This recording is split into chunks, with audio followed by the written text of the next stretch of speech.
Ni mwendelezo wa ripoti za kimahakama, na hii ni ripoti kutokea Mahakama Kuu ya Tanzania kanda ya Dar es Salaam juu ya kile kinachoendelea katika ushahidi wa kesi inayomhusu mke wa bilionea Msuya. Kutokea Mahakama Kuu ni kwamba mkemia Dr. Fidelis Segumba ameeleza mahakama hiyo ya kwamba hajui damu ya binadamu iliyokutwa kwenye filimbi ya chuma inayodhaniwa kuwa ilikuwa inatumiwa na marehemu Aneth Msuya, kwamba ilikuwa ni ya binadamu wangapi. Aneth, ambaye ni mdogo wa mfanyabiashara wa madini mkoani Arusha marehemu Erasto Msuya maarufu kama bilionea Msuya, aliuawa Mei 25 mwaka 2016 kwa kuchinjwa shingoni nyumbani kwake Kibada Kigamboni jijini Dar es Salaam. Dr. Segumba, ambaye ni meneja wa maabara ya sayansi ya jinai kemia ofisi ya mamlaka mkemia mkuu wa serikali, ameeleza hayo mbele ya Jaji Edwin Kakolaki wakati akijibu maswali ya dodoso kutoka kwa wakili wa utetezi Peter Kibatala. Akijibu maswali ya wakili Kibatala, Dr. Segumba alidai kwamba damu iliyokuwa kwenye vielelezo hawezi kusema kwamba ni damu ya Aneth ama la, bali jibu lake yeye ni kwamba damu ambayo ipo kwenye kielelezo kuhusu kwamba ni ya marehemu hajui.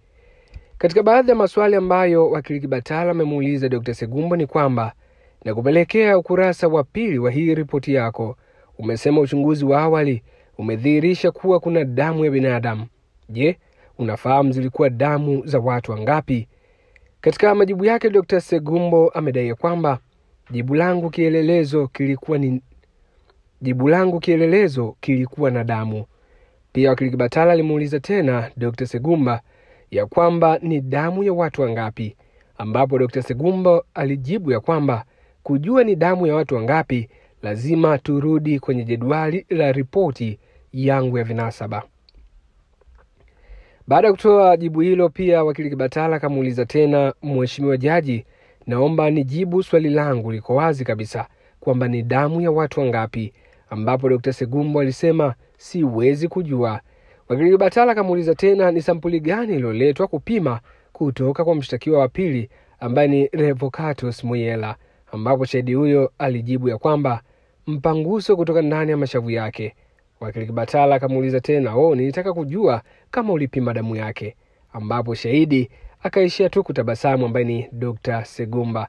Na wakili Kibatala akamuuliza tena kwamba umesema kwenye uchunguzi wako jinsi inaonyesha kuna miliki na jinsi mbili una maana gani, ambapo Dr. Segumba ambaye ni shahidi amejibu ya kwamba maana yake ni kwamba kielelezo hiki kina jinsi ya kiume na jinsi ya kike. Ni baadhi ya maswali ya wakili Peter Kibatala kwa Dr. Segumba ambaye ni shahidi katika kesi inayomkabili mke wa marehemu bilionea Msuya, ambapo katika kesi hiyo washtakiwa katika kesi nambari 103 ya mwaka 2018 inamkabili mke wa aliyekuwa mfanyabiashara wa madini marehemu Erasto Msuya ambaye ni Miriam Mrita na mfanyabiashara Revocatus Muyela, wote wakiwa wakazi wa mkoa wa Arusha. Endelea kukaa nasi kwa taarifa zaidi. Mimi naitwa Mika Ndaba na huu ni mwendelezo wa ushahidi katika kesi inayomkabili Miriam Mrita na mfanyabiashara Revocatus Muyela. Endelea kukaa nasi kupata ushahidi zaidi.